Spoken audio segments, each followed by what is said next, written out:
Hello, and welcome to NASA's Jet Propulsion Laboratory in Southern California, where we have just landed the most sophisticated and most capable rover yet on the surface of Mars, the Perseverance rover. I'm Jari Cook of JPL's Digital News and Media Office, and I'll be your host today as we gather reactions from our key players from the landing and also give a glimpse of what's to come. So because of the coronavirus pandemic, everything's going to look a little different today. We have our masks on and the layout is a little different, but I want to introduce our speakers to you. So standing on the floor of Von Karman Auditorium, we have Steve Jurasik, NASA's acting administrator. We also have Mike Watkins, the director of JPL. And then we also have John McNamee, Perseverance's project manager. Up on the stage, we have Thomas Zurbuchen, NASA's Associate Administrator for the Science Mission Directorate. We have Lori Glaze, NASA's Planetary Science Director. We have Matt Wallace, the Perseverance Deputy Project Manager. And Al Chen, Entry, Descent, and Landing Lead. Ken Farley, the Perseverance Project Scientist. And then coming from our Surface Operations area, we have Jennifer Trosper, Deputy Project Manager. And over here, we have a special group on our video conference. We have a group of the Perseverance team members. All right, so we are going to be taking questions during this briefing. So if you're a member of the media and you're on our phone lines, press *1, and you'll be put into the queue. And if you're on social media, use the hashtag #CountdownToMars. But before I turn over the podium, I just wanted to take 1 minute to recognize what a thrilling day today has been. We now have the most ambitious rover yet on the surface of Mars. Congratulations. We're getting some echoes.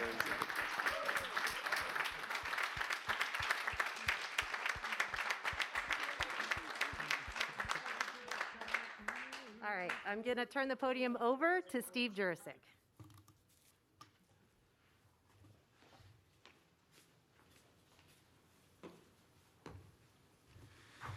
Wow, I mean, just an amazing, incredible day. I could not be more proud of the team and what they've accomplished under challenging circumstances. I also have to tell you that about an hour after landing, I got a phone call from the President of the United States, and his first words were, "Congratulations, man." And I knew it was him. I wasn't getting punked. Only the president could say, "Congratulations, man." He talked about how proud he was of what we'd accomplished, and he wanted me to send his regards to Percy, and he wanted to congratulate the team. He wanted me to congratulate the team for him.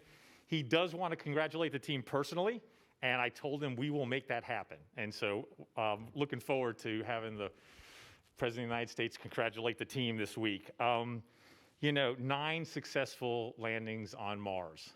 The only nation that's been able to do that. Just incredible. Thousands of people working on this to make this happen at the Jet Propulsion Lab, at NASA centers, with our industry partners and with our international partners. I want to call out one of our other government agency partners. The Department of Energy develops the radioisotopic thermal generators first, the RTDs, that powered Curiosity and are powering Perseverance. And it's a great partnership, so thank you to our DOE colleagues. This mission is amazing on its own. Science, technology, and caching samples to bring back to Earth. But it's also part of our bigger exploration plans, right? Which involve really understanding Mars and the evolution of Mars and whether there was life, ancient life, but also preparing for eventual human missions to Mars. And so this is one step along the way of our journey to accomplish that goal. And it's a major step, and we've embarked on that. We've taken the first steps in embarking on that journey. Again, I'm amazed that everything went, pretty much according to plan. And when I heard the touchdown signal come back and saw the first image, I cannot tell you how overcome with emotion I was, and happy I was. I didn't get a lot of sleep last night. I think I'm going to get sleep really well tonight. So again, just an amazing day. With that, I would like to turn it over to my colleague and friend, Dr. Zabukin. Well, thanks so much, Steve. And I want to share an event with you that usually happens when I'm by myself. And what you should know is that every time we do a launch or we do a landing, we get two plans.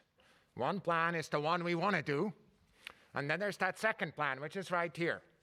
That's the contingency plan. Here's for the contingency plan. Yeah. All right.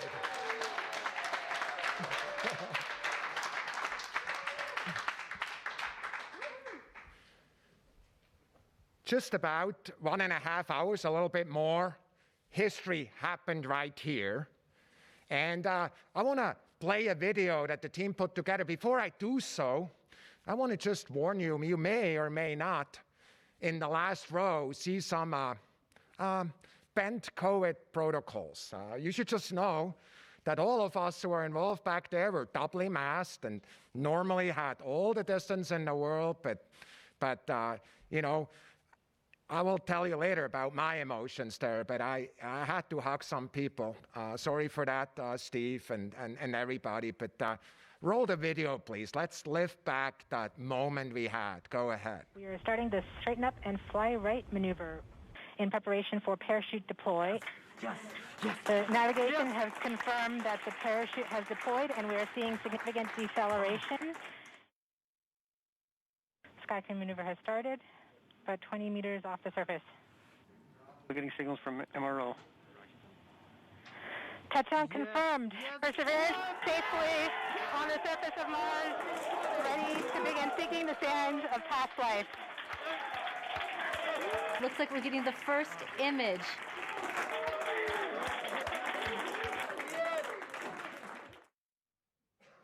What an amazing moment. I have to tell you, after I was kind of reacting the first 5 seconds or so, I was overcome with emotions, frankly, in the back there, and I was tearing up. And frankly, what I thought about is a statement that was made 20 minutes or so before the moments you just saw, when one of the leaders said, this is the first time for months that we're all in the same room.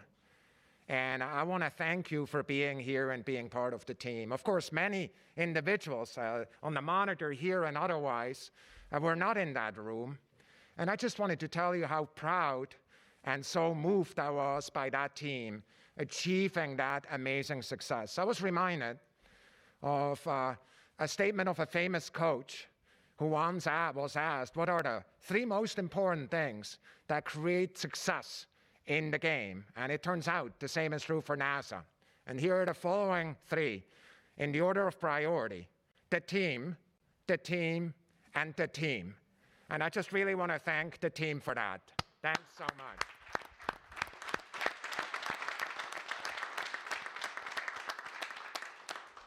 Of course, for me, this is not an end, but a beginning. Now the amazing science starts, you know, and I'm so looking forward to the science that's come there. Every yard on the surface of Mars is a yard of Mars sample return to go collect these precious samples and bring them back to Earth. And of course, you should know that one of the first texts I got from international community was from my friend David Parker, my colleague over in ESA, who sent his congratulations. I just want to tell him back how excited we are to continue to work with them on this amazing joint mission, this international history-making mission that we're now endeavoring, of course, with Perseverance right there. But as we're already starting to develop some of the team members moving over towards Mars sample return, and many concrete steps are also happening, of course, towards another horizon goal, which is human exploration of Mars as well. You know, I always think of it as like there's a whole bucket of miracles you need to achieve to do that, and we're taking some miracles off the table, both today, but also as we go forward with Mars sample return. So the future of Mars exploration is just so broad and exciting, and it involves many other nations as well. And leaders, many of them are still in school, or even in kindergarten or younger. And those leaders we're going to need as we do this achieve those amazing goals. I want to think of the international partners of Mars 2020 Perseverance. And we had something like 35 vendors from 11 nations that, of course, added up to the nearly 1,000 within the United States. 11 nations that included a lot of them. And I've been in some of these nations, and I know where these pieces are coming from and how proud those nations are. Of course, over and above that, we have 3 partners that have contributed instruments: France, Spain, and Norway. And I had texts from our French colleagues, for example, where the Prime Minister was right there with the team and celebrating with them. I'm just so glad for the support in each one of those countries they're receiving from their governments. And we look forward, but each of our contributions, the contributions internationally and the ones by the team here, will provide information and tell us about Mars, and also the future collaboration that will be enabled by the amazing historic feat today. Mars is always hard. We don't take this for granted. Landing on Mars is one of the toughest things, even though the team, is making it look easy, I have to tell you. I mean, it's just incredible to me. I've baffled, I told Steve this morning, I had to get up in the night twice to replace a sweated through wet t-shirt with a new one. I was telling myself I'm pretty calm. Apparently my body did not say so. But this next night, I'm sure I only need one of them as we go forward. And that's in no small way because of my next friend I'm going to introduce you to you, which is, of course, Mike Watkins, who's the JPL director. Take it away, Mike. Thank you, Thomas. I'd like to welcome everyone virtually to the Jet Propulsion Laboratory here. This room, many of our journalist colleagues have been in this room for a landing day where we've actually celebrated all of the Mars landings ever accomplished by humankind here in this room. And I miss the fact that you're not all here with us today. We usually have the lab buzzing with thousands of folks. And because of COVID, we're doing this remotely. But I hope you still feel a part of this, and certainly feel free to engage us with questions and follow-up. On behalf of JPL, I have to say we have a fantastic project team, no question about it. And John McNamee and Matt Wallace will talk a lot more about that team. But I want to also notice the rest of JPL. It really took a lot of folks working together to make this mission successful. And of course, we're working on missions other than Mars Perseverance as well. And we had to keep those missions going. We had to keep Mars 2020 going.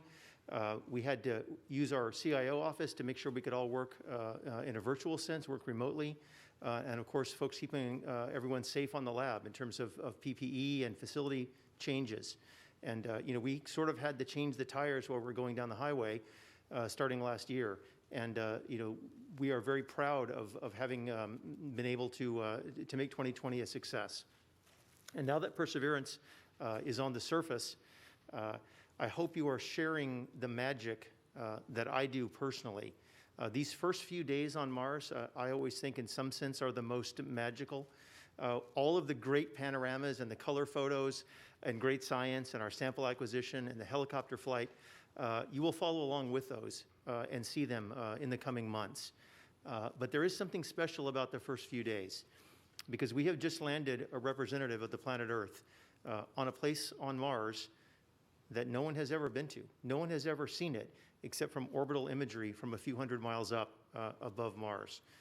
And I believe that magical sense that we bring is a lot of the reason that JPL exists and NASA exists.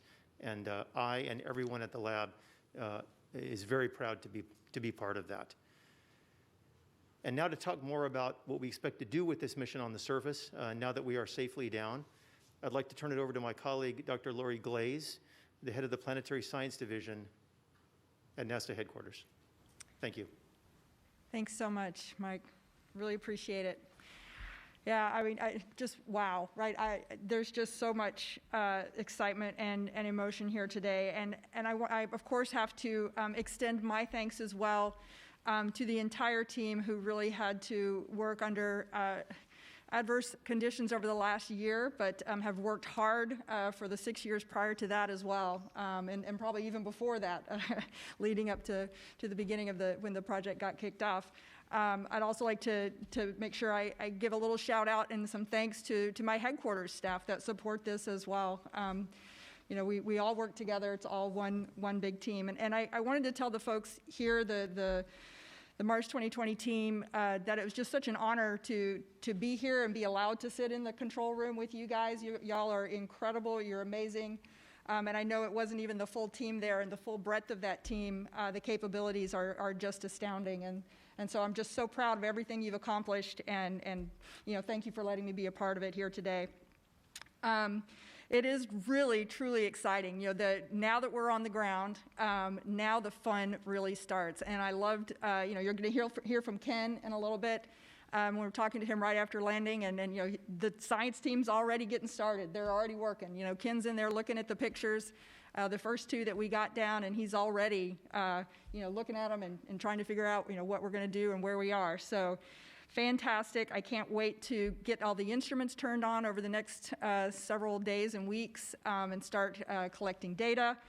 And in particular, over the next few days, as we're getting down all of the imaging and the microphone data that were taken during the descent, you know, I think it's going to take us all along on that descent. We're all going to get to experience just exactly what that was like. This will be the first time we've ever had that opportunity to not just look at the data that came back and said, yes, the parachute deployed, and yes, you know, the sky crane operated correctly. We're going to get to see it and live it and participate, every one of us, on that way down. It's going to be amazing. So really, really looking forward to that. I'd also like to, in my time here, give a shout out to the more than 1 million students that joined in for the Mars Student Challenge, and I want to thank you all for. Can we all thank the students that participated? Fantastic. We're just so excited that so many young people around the country and around the world have gotten engaged with this mission. It's incredibly inspiring. And as Thomas said, it's your generation that's going to take us forward. It's your generation that's going to be analyzing these samples when they come back to Earth. And we're just so happy to have so much interaction with the students. And the Mars Challenge, the Student Challenge, is still up there, and folks can still sign up and still participate in that activity. So just continue to participate. So with that, I am going to pass things over to John. Thank you so much, John McNamee, who is our project manager, and congratulations, John. Thank you so much. Thank you, Lori. So I woke up this morning. Unlike Thomas and Steve, I slept like a baby, and I'll tell you why in a minute. Got a little exercise, had a little breakfast, landed on Mars. So all in all, pretty good day so far. And the reason I slept so well is I probably closer knowledge than Thomas and Steve and Lori of the quality of the team that was brought to bear on this very, very difficult endeavor. And I'm talking about the very much extended team that doesn't just include JPL.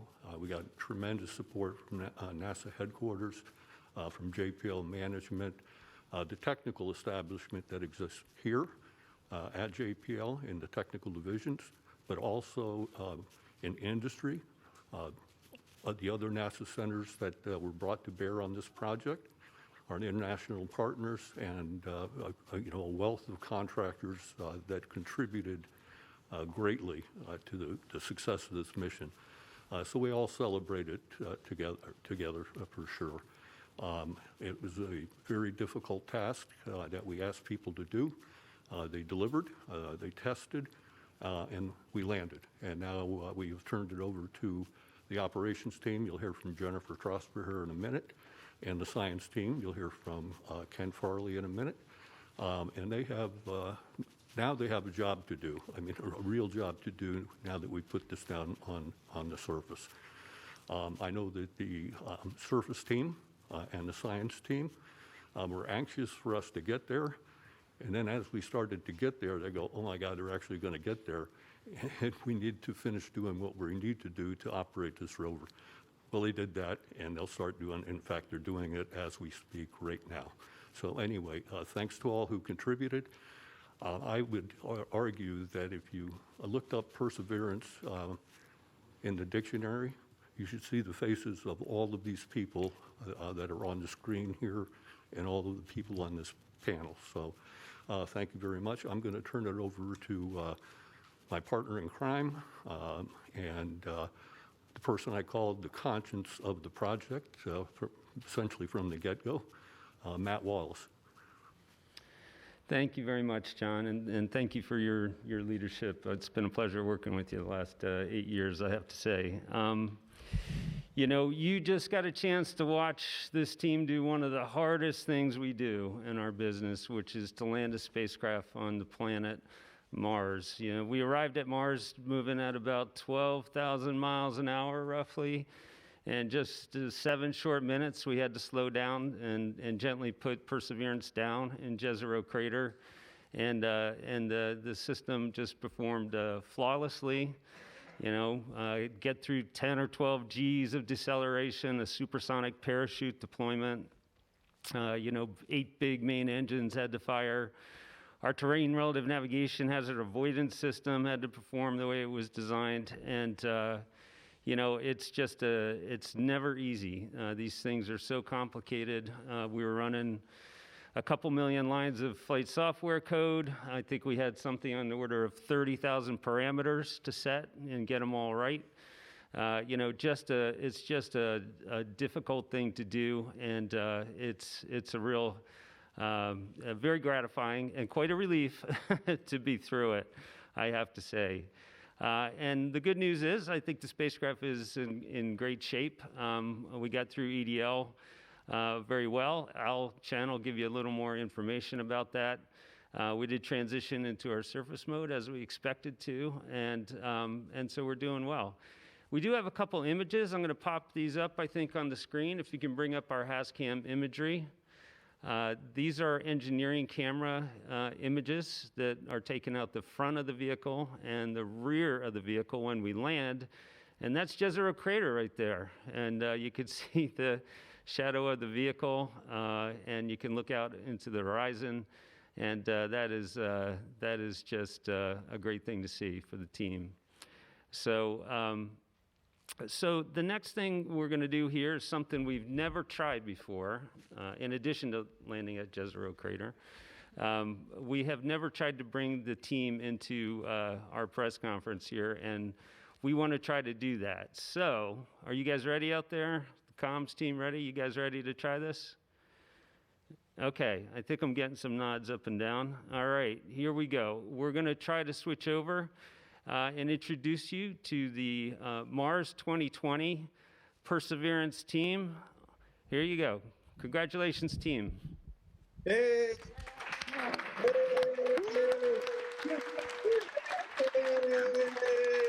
So, ready up there? Tom's team ready? You guys ready to try this? You guys ready? Okay, if you get some. Yeah.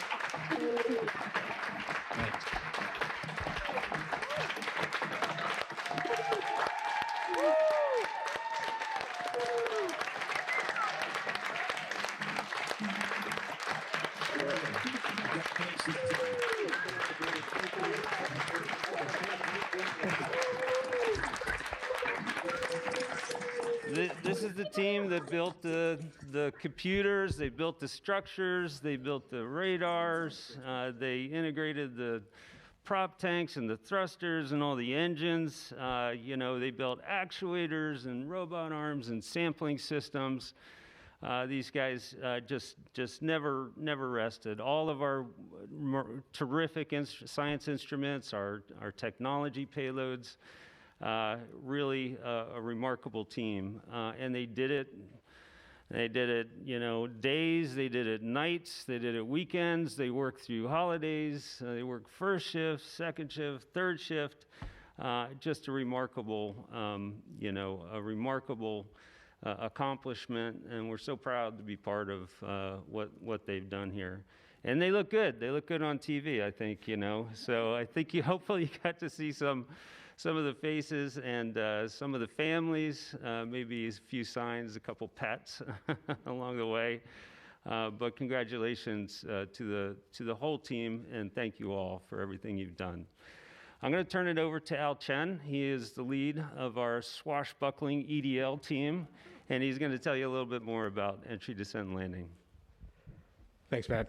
Wow, that was quite a ride. It never gets old landing on Mars. And I want to tell the whole project team thank you, and especially to the EDL family out there. I'm really proud of you. You guys did it. I can show you a little bit about what we know so far. Usually it takes us a couple days to figure out where we went, but with our side benefit of our train relative navigation system, we know pretty well where we went. If you bring up the first figure, you can see that we're off the center just a little bit to the southeast, about a kilometer, 1.7 kilometers or so to the southeast. It's a pretty good area, but terrain relative navigation was pretty important here. If you go to the next figure, and not just for telling us where we are, you can see that we landed in an area that's relatively rugged there. And I think Ken will be able to tell you about the science of what's there. But I was just worried about what would kill us on landing. So if you go to the next slide here, red is generally bad. And you can see that the system managed to find a nice blue spot in the midst of all that red, all that death that's out there for us. So we found a parking lot and hit it. So the terrain relative navigation system was absolutely essential in getting us down here and helping us figure out where we are right away. We are in a nice flat spot. The vehicle is only tilted by about 1.2 degrees. So we did successfully find that parking lot and have a safe rover on the ground. And I couldn't be more proud of my team for doing that. And that's really all I got to say. I think this is the end of my journey, I guess, with Perseverance, but the adventure, really, the mission is really just beginning. So let me toss it over to Jennifer to talk about the surface work that we have ahead of us. Thanks, Al. Well, thank you, Al. I mean, you and your team did a fantastic job, and we're so grateful to be in this position. I almost feel like I'm in a dream. Our job is to think of all the bad things that can happen and try to avoid those. And when all good things happen, you feel like you're dreaming, and I'm happy to feel like I'm dreaming today. And happy to be here. I want to do the most important thing, which is introduce you to another portion of the team. Some of these folks were downstairs for landing, and some of them are up here just doing surface operations. And so the team wants to share their excitement with you about being on the surface of Mars, getting ready for an amazing science mission. So thank you, team. This team is awaiting the Odyssey overflight. Yeah, let's give them a hand. Thank you, folks. So this team is awaiting the Odyssey overflight, which will happen about 4:30 p.m. It's a very small data volume, so we won't get very much information. But then at 6:30 p.m., Trace Gas Orbiter will have an overflight and send down a fair amount of data. And that's, I think, what everybody's looking forward to, are these images that Mike talked about.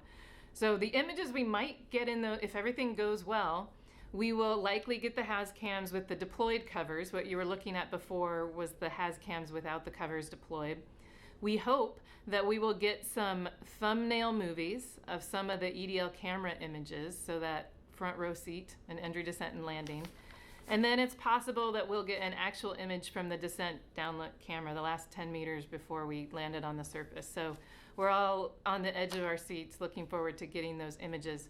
Just a few other stats about the rover. We think we're facing southeast based on the shadows, about 140 degrees.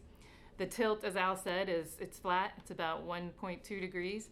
The power system looks good. The RTG, the generator before we landed was at 105 watts, and we think it'll go a little higher. The batteries are charged at 95%, and everything looks great. So we are excited to get the next set of information from Perseverance.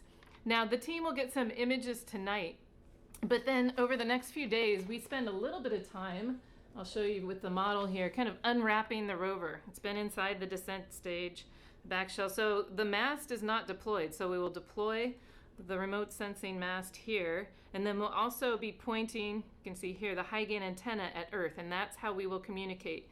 Right now, the rover is sending data through the orbiters on an antenna, a UHF antenna that's sitting here on the back of the rover. And we can command it, but only through an omnidirectional low gain antenna here, so we don't get very high data rates through that. So we're excited to be opening up the rover over the next few days. After that, we will transition the software. As John mentioned, we were finishing, many of these people have been working on this mission for years, and we were finishing the surface flight software as we were flying to Mars. It's on the vehicle, but we will spend a little bit of time transitioning to that software. Then we will finish the checkouts of all the instruments, and we'll drive to our heli flight demo location, wherever that might be. Now I spent a little time talking to the rover planners, the folks who decide where to traverse and what's safe and what's not. And there's a ripple field in front of us, between us and the Delta. So we might be doing some driving around the ripple field. We don't like sand ripples that much, but we're going to spend some time and figure out what the traverse places are and where the helicopter demo flight should be. So that's what we're working on. In summary, I would like to say, as I step back, it's great to be able to share this success. I'm so happy for the team who has worked so hard. This is an incredible team, and they have just pushed through so many challenges. But we're also very excited to be able to share this success with everybody who is cheering for us, everybody who is watching. We really are excited for you to join us on this great mission on Mars that we're going to go through in the next several years, learning more about Mars. And with that, I'm going to hand it over to Ken Farley. He'll talk more about the science mission on Mars. Hi, thanks, Jennifer. I would follow on what Steve Jerzyk said. I would say, wow, we have a science mission. It has been a long road to get here.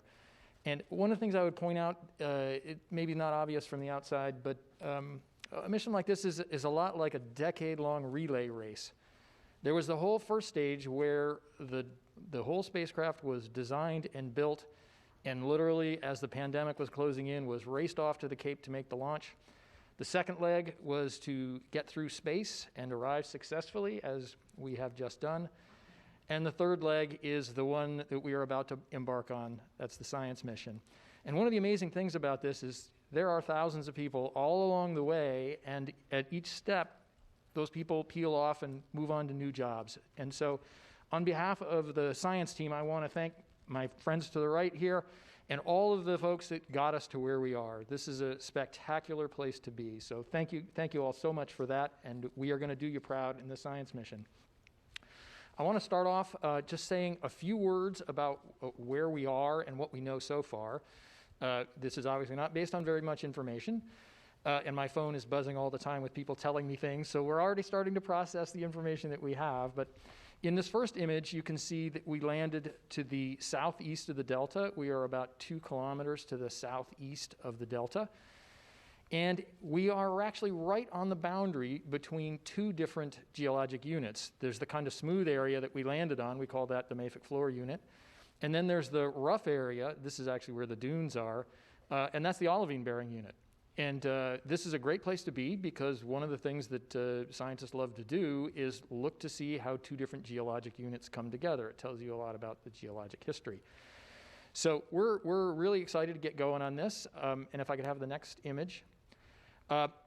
So these images, I hope everybody understands, these are actually taken in only one of the color bands. This is just in the red color band. And they are actually taken through the protective lens cap that is on the camera. So these are just amazing things that we got back in the first few seconds after we landed. But we can already see some important things. There are rocks in this field of view. We don't know exactly how big they are, but they might be about 10 centimeters would be a reasonable guess. So those are going to be very interesting. They will undoubtedly be some of the first objects that we explore once the kind of shakedown phase of the early rover operations completes. And also in the background, we believe that we can see the Delta. There are features in the back that look like the cliffs of the Delta. And so when we get those additional images back that Jennifer was mentioning, we should know a lot more about that. And then we can also see some sand dunes in there. And actually, in something of a relief, our imaging scientist told me when I went and talked to him about this image, I asked him what he saw, and he said, looks like Mars. So I'm glad we have successfully landed on Mars. So science team is really excited to get going here. We have years of scientific investigation ahead of us. And I will turn it back to Jaru for questions. Okay, thank you, Ken. We're about to start Q&A, so if you're a reporter on our phone lines, remember that you can press *1 and get into the queue. And if you're on social media and you want to ask questions, use the hashtag #CountdownToMars. So our first reporter question comes from Steve Futterman of CBS News. Go ahead, Steve. And congratulations to everyone involved in this. I'd like to focus my question to Matt Wallace and Al Chen. Obviously, we see you through the lenses of the cameras as this is happening. Could you take a step back and maybe describe for us what was going through your mind, your hearts? What were the emotions as the 7 minutes of terror were taking place and the reaction when you knew that Perseverance had safely touched down on Mars? It's hard to really describe, to be honest with you. You think you're prepared for it. It's part of our business in some ways. We're exploring, we're going places we haven't been. We know there's risk, we know there's uncertainty. I was telling somebody the other day, I don't think a single workday went by for the last 8 or 9 years where I didn't think about entry, descent, and landing. You always worry, did you make the right decision? Did you test the right things? Did you put the right people in charge? We clearly did on Perseverance, but it just, it consumes you. It becomes part of you, and in some ways, it's hard still to believe that we've finished it and that we're done. It still feels a little surreal. Because it just becomes embedded in the way you think. You have to be constantly terrified of it. You have to respect it.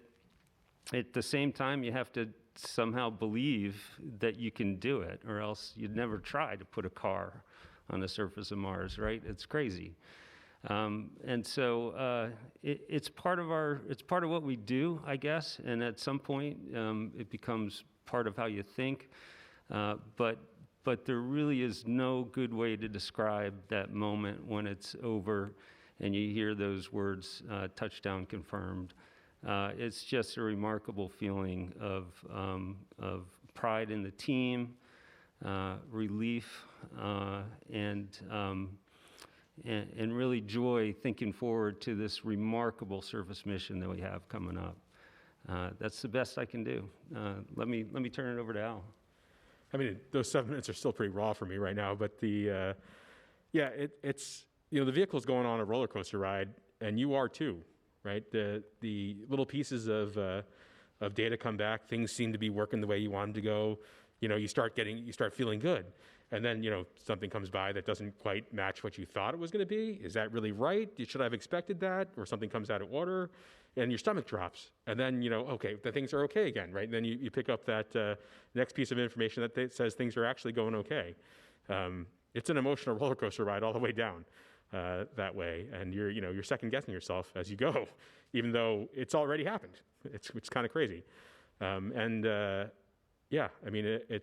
It's a feeling of being very fortunate at the end, I think, for me, that I get to work at a place with people who are both great engineers and great people, and we still get to dare mighty things together. So thank you. Yeah.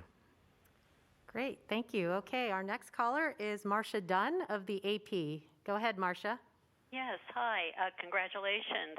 For Al, all those blue dots all the red dots surrounding the little blue patch, are those mostly rocks? How close do you think you came from something that could have doomed the mission on landing? Thank you.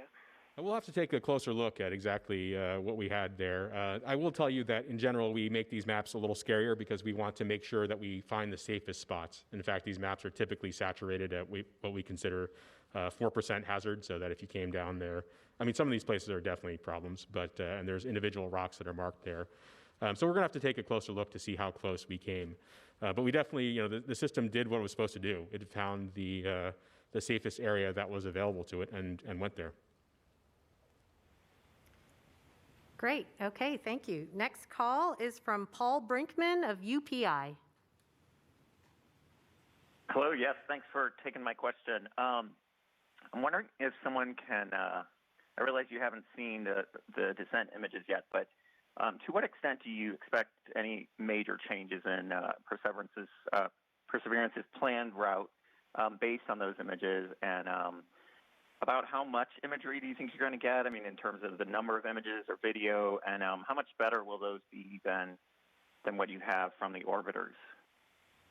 I don't know if that would be for Lori or for Jennifer. Go ahead, Lori. Or no, you're pointing at Jennifer. I think Jennifer would be Okay, go ahead, Jennifer. Well, why don't I can talk a little bit about the images. We think over the next few days we'll get all of the entry, descent, and landing movies down so that we can see basically that front row seat of what happened, all the different cameras, and we'll get those movies. I think as far as where we might go once we see those, I can probably toss that over to Ken and see what he says about that.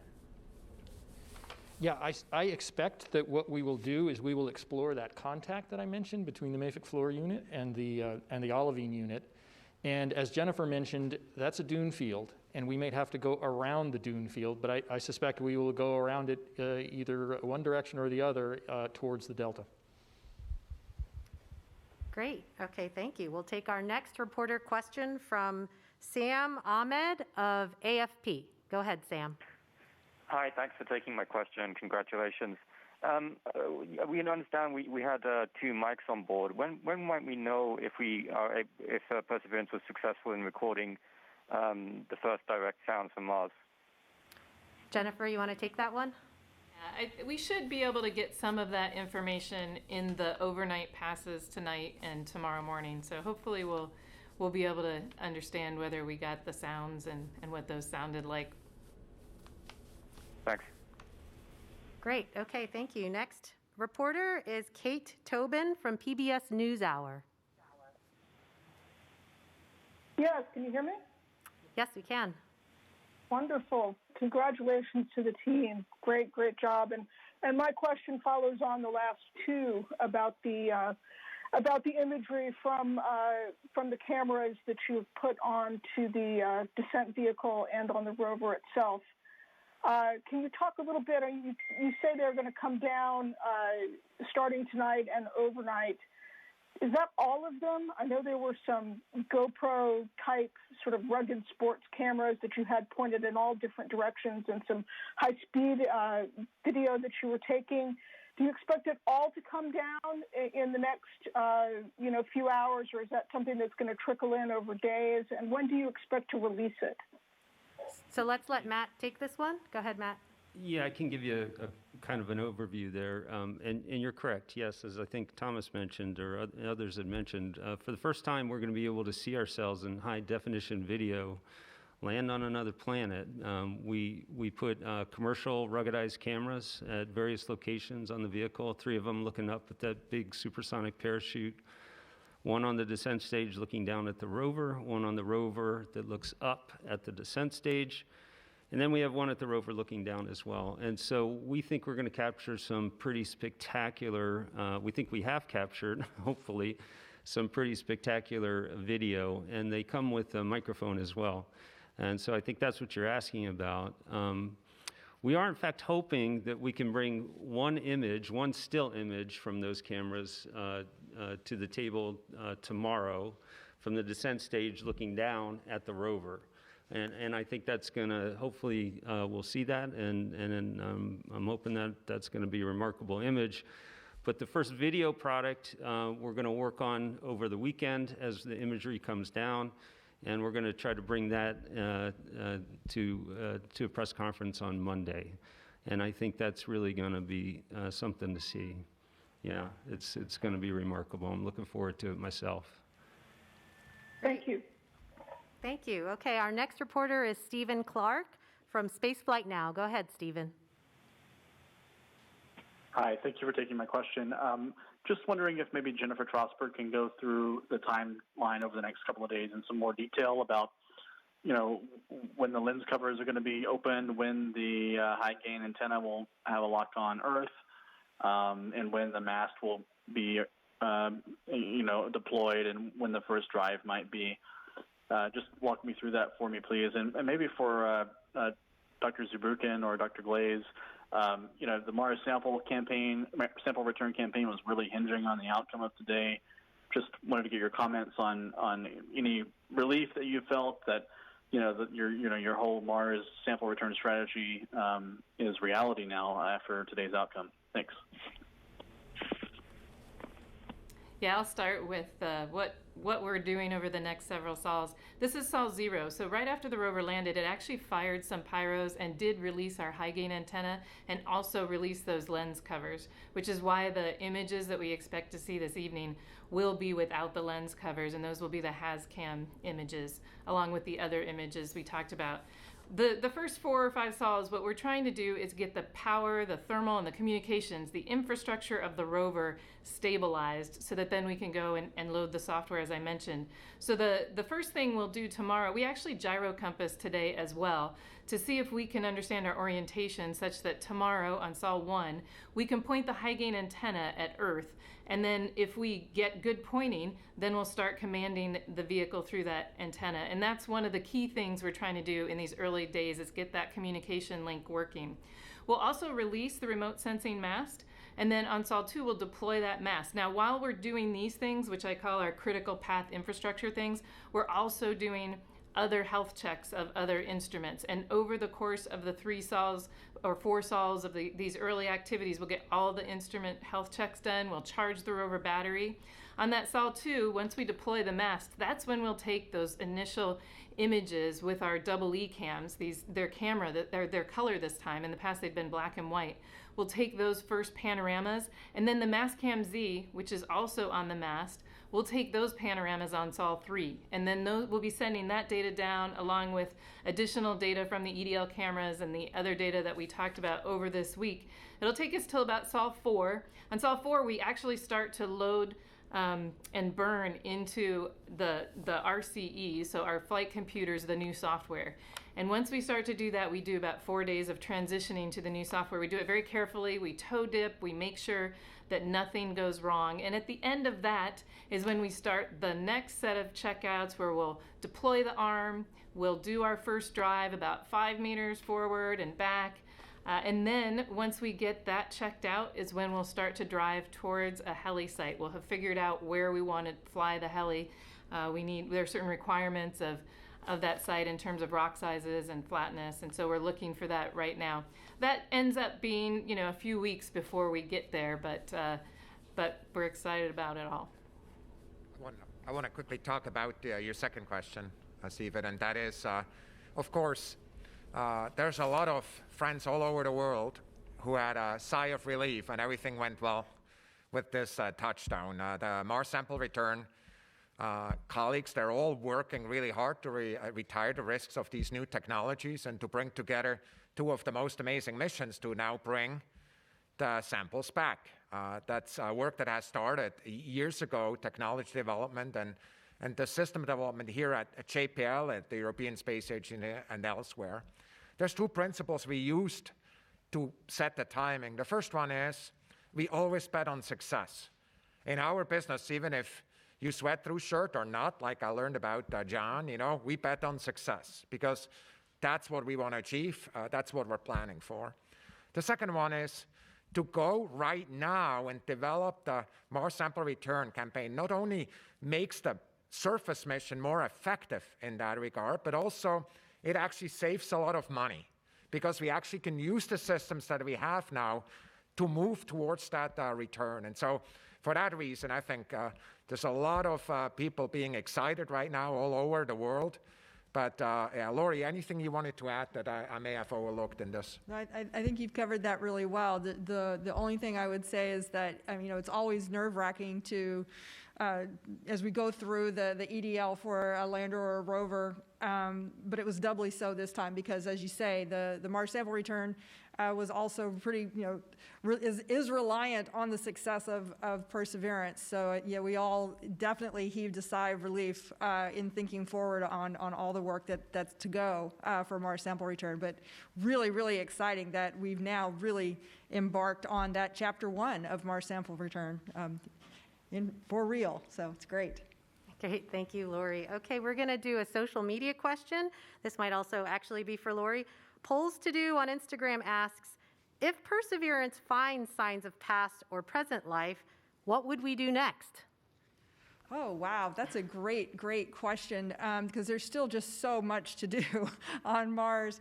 It's a fascinating, fascinating place, and it's a wonderful laboratory for doing incredible science. And, certainly the big question for us right now is this question about the evolution of Mars and the existence or not of past life that's been preserved at Jezero Crater, and that's our focus right now. But we're always looking forward to the additional science that we're going to do in the future, thinking about, how planets form, how they evolve, and Mars is a great, great place to work on all of those different science questions. Great, thank you. Okay, we're going to go back to the reporter phone lines, and we have Mike Wall of Space.com. Thank you all, and congratulations. It was a really great day for all of us watching too.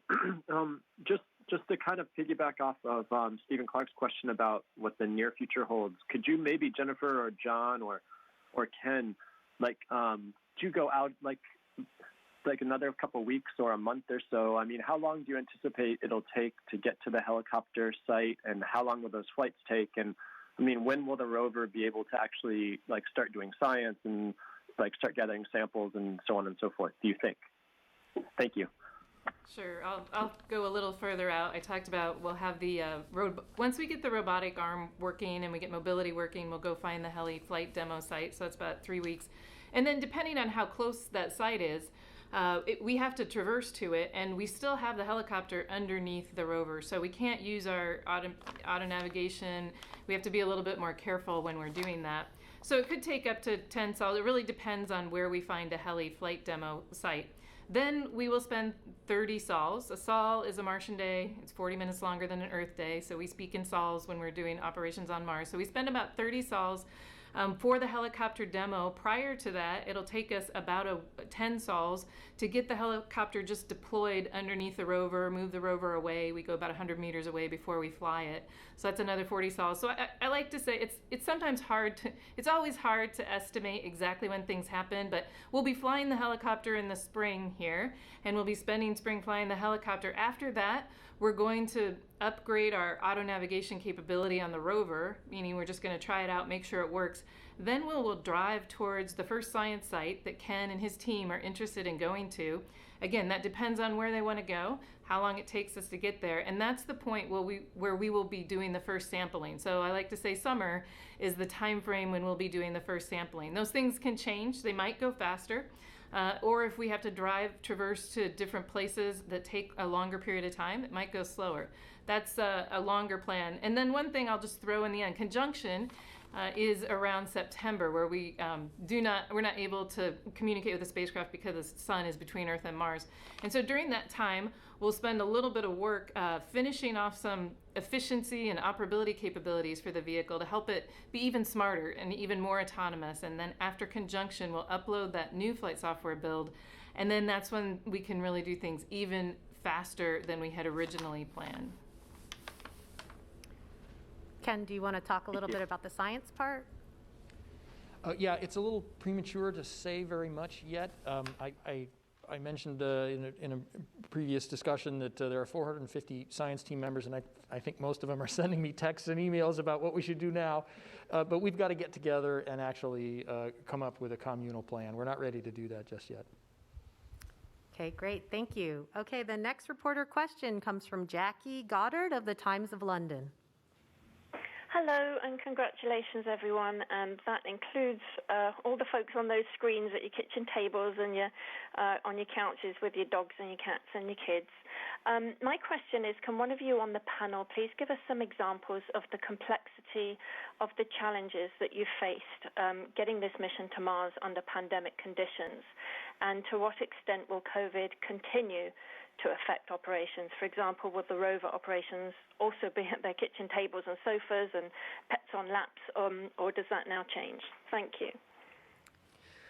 Yeah, I can start us off and say a few words. I'll let Jennifer say a bit about looking out into the future of the surface mission. The pandemic struck at just about the worst time for this mission. We had just shipped the vehicle down to Kennedy Space Center. It was in pieces. We still had to put it together. It's a critical point in time for us. You can't make mistakes. There's no safety net at that point. There's no double checks. You have to do it right. We were still finishing some of the flight hardware back here at JPL. We had very little schedule margin. The teams were already working multiple shifts and had already scheduled out the weekends. And, we had to react very quickly. And we were normally you're just focused on trying to do the job, do it right, and get it done in time to make the planetary launch window, because if you miss it, you're going to have to wait 2 years. And suddenly, we had to start thinking primarily about how to keep the team safe and their families safe, and how to get through all these logistical challenges. We were quickly trying to understand the protective equipment we had to bring in, what kind of social distancing we had to deal with, how many people could stand around the rover, and how close could they be inside a clean room, what kind of protection we got from our clean room garb. We were just struggling to understand if all of our support community, the companies that just clean the garments, for our clean room, or bring the nitrogen in for our thermal vacuum chambers, whether or not they were going to be there and continue to deliver the things that we needed to keep going. We had people here at JPL that had to travel to Kennedy Space Center, and we couldn't get them.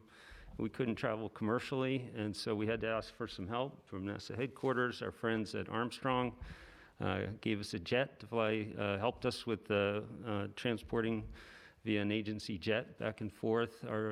We got support out of Wallops, another NASA facility, to fly some of our flight hardware there and back.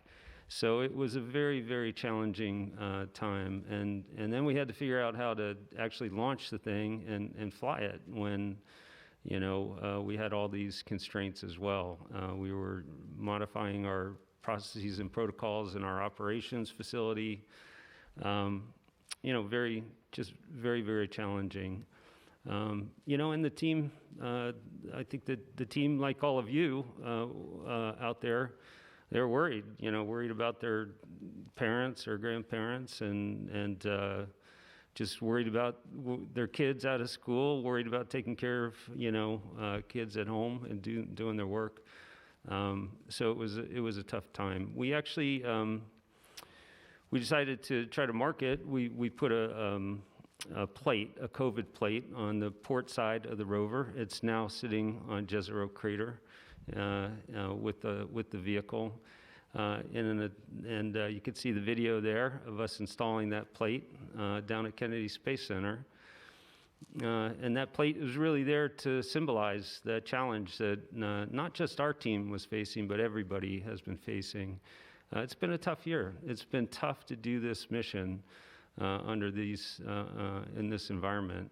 But the team, like they have with every other challenge, has stepped up to it. We got a lot of help from the institution, from the agency, and I think that's going to continue into the future so that we can do this surface mission.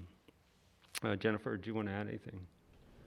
Well, I'll add that we are not all together, and that's very unusual for a landing. And when we start a surface operations, Ken's talking about his phone blowing up.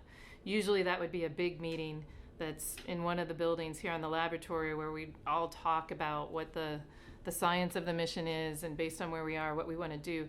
The engineering team is largely on site right now, and to finish development was a struggle being remote because these are complex systems. They take a lot of individual expertise put together in a way that we can operate a vehicle, that we can build software that makes that vehicle work. And doing all of that remotely without as much interaction has been hard for the team. we have the science team now is fully remote. And so, and you know, it's just like all of you guys. I mean, I work from my laundry room for the last several months, right? And my kids are in Zoom school and they'll walk in and then people say they can't hear me because the washer's going. I mean, everybody has these challenges that are going on because this is not the way we typically would design a Mars mission. But the team has been fantastic and just overcome every challenge. We have now robots on the floor where if you're remote but you want to go look in a room, you can log into one of the robots and you can drive it around the floor now in surface operations and go talk to the people that you want. So we've learned a lot about how to do things remotely. I think it has changed how we think about the problem, but it is challenging. And I look forward to the time. I think there will be a time when we can all be together again and not have all the restrictions. I'm in a room by myself, which is the only reason I'm not wearing a mask. And I think that does make it, one of the things the team missed out on a little bit was just that excitement and energy that comes from being all together right before landing. And so we were together, but it was remotely. And so I think it'll be fun and great for the team to be able to get back together again when we can do that. Okay, thanks, Jennifer. Next call comes from Amina Khan of the LA Times. Hi, thank you so much for taking my call. Can you hear me? Yes. Okay, great. I had a couple of questions here. Congratulations. To jump off of that last question, I was sort of wondering if all these pandemic restrictions will be affecting how you guys deal with Mars time. Will that be affecting the Mars time experience? And also, will it be affecting the experience of the rover drivers? How will that be changing because of the pandemic? Yeah, well, the Mars time question is great. So Mars time, as you obviously know, you've asked the question, is we get up in the morning on Mars and then our clock shifts by 40 minutes every day. So when you're all here and you're together, that kind of works. But when you're sitting in your living room or, you know, in a small room in your house, if you need to be on a telecon all night long planning the rover's sequences for the next day, that may not work out for your spouse or your family or those things. So we've had to change. In some cases, we've actually had to create remote but on-site places for people to come to. We don't want to gather too many people together. We need to have our socially distant facilities. But we have several, I would say we have a couple dozen people who are remote but still coming to lab to different areas during Mars time so that they can not interfere with their family's life, which is not on Mars time. And then as far as our rover planners, they're going to get busy. They already have some meshes where they're trying to come up with strategic traverses with the images we have. But I think it's the same for them. They have some unique equipment they need to use. So again, we've set up some different locations where they can come in and use that equipment. It doesn't have to all be. We have some over in this building, and then we've set some up in another building. So rover planners who can't be at home on Mars time can come in. So it is different, and it's different for the families, and we'll see how it works. We do have probably about 50 people in here that when they work Mars time, they're actually at the facility and on console, as you see behind me. Great. Okay, thanks, Jennifer. Okay, the next call comes from Leo Enright of Irish TV. Thanks very much, Yari. And as we say in the Irish language, Cogordas Ukri, to everybody involved, particularly the people on the Zoom screen. Many congratulations. I had a very detailed geology question ready for Ken Farley, but Jennifer Trosper mentioned a robot that they're using to communicate. I wasn't quite clear about that, so I thought I would ask about that a bit more. You said you had a robot that can move and talk to people? I'll clarify. It's a robot that you can log into and essentially drive it around, and your face will be there, and you can zoom up, or you can drive up next to somebody that you want to talk to, closer than 6 feet, and then you can have a conversation with them from your home. It's a Zoom meeting, but you have a movable Zoom meeting is a way to think about it. Can you describe the technology? I mean, is it a rover or what is it? No, it's just a robot that moves around the, I can't remember the actual maker. Maybe somebody can help me out with that, but it's a robot that we drive remotely around the floor. It really just has wheels and then a screen. It's a moving computer screen. Maybe that's a better way to describe it. Could I do a follow-up? Sure, we can do that. Yeah, sure. Okay, thanks. Because I did have a question for Ken Farley. Ken, this Zoom screen is fantastic because we're all used to the crowd coming in JPL after a landing. And the other tradition in JPL after a landing is the journalist with the geeky question. So I just wanted to ask you, could you clarify, have you landed at Canyon de Chelly? And if that is where you have landed, can you tell me whether you've looked at Channel Islands and the outcrop there that does appear to be a delta formation? And would you consider doing a quick run to Channel Islands rather than a long run over to the delta? Yeah, okay, so let's clarify what's going on here.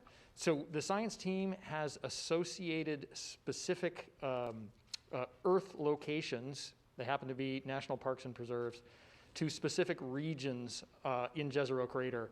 And it is from those quadrangles, we call them, those quadrangles on Earth that we will draw the names that we informally attach to features that we look at and we take observations of. So we have, in fact, landed in the Canyon de Chelly quad. I'm not sure exactly where the feature that you were referring to is. I still think that our most likely ultimate destination is going to be to the west-northwest, and that we will very likely go up to the delta front that on the image you see right now is in the upper left-hand corner. Okay, we're going to end on a social media question. So Vince on YouTube asks, was the landing today the best one so far? I'll ask Matt that question first. Yes, since I think yes, 100%. It was the best one so far. This is my 5th Mars rover. Jennifer and a handful of others of us on the project have worked, a number of these, and they're all very, very special, I have to say. But as of this moment, right now, this is the best landing on Mars, I would have to say. All right, great, thank you. That's all the time that we have for questions today. If you're a member of the media and you still have a question, you can contact the JPL Digital News and Media Office. We'll continue to answer some questions on social media. And tune in to NASA TV and online tomorrow. We'll have another news briefing at 10 a.m. Pacific time, and we'll give you an update about the start of the surface mission. If you want some more updates, you can also go online to nasa.gov/perseverance and mars.nasa.gov/perseverance for additional information. You can also follow us on social media at NASA Persevere. Now, one last thing before we go, I just wanted to say that if you wanted to welcome our latest robotic explorer to Mars, Mars will be visible in the night sky tonight. It'll be right next to the moon, so have a look. Thank you very much for joining us, and go Perseverance.